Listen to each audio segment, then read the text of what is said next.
The U.S. is close to selling armed unmanned aerial vehicles, UAV, to India, and the legislative process for that is underway, a diplomatic source said.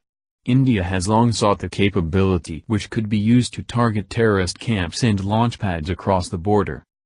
A waiver is required to enable the sale of armed arms to India, and the legislative process is underway. It is likely to be the big outcome of the India-US 2+2 dialogue to be held in July in Washington, the source told The Hindu. If the proposed sale of armed arms goes through, India would be among the rare few countries to be sold the high-end U.S. technology, even among closest U.S. allies.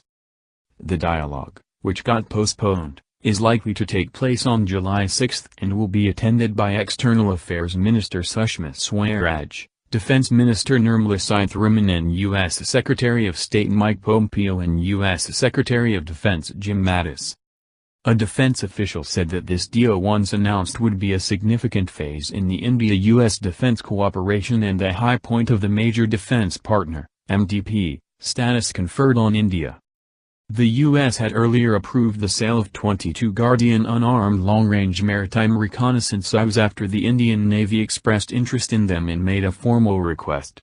The Guardian, which is the maritime variant of the Predator MQ-9 UAV, has a maximum endurance of 40 hours and a maximum flying altitude of 40,000 feet. The waiver would enable India to go for the armed AVs instead. However, the number of AVs is expected to be slightly lesser. It could be about 17 AVs, the source added.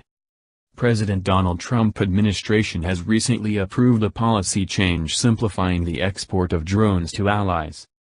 The 2+2 dialogue will also review the progress made on India signing the other two foundational agreements.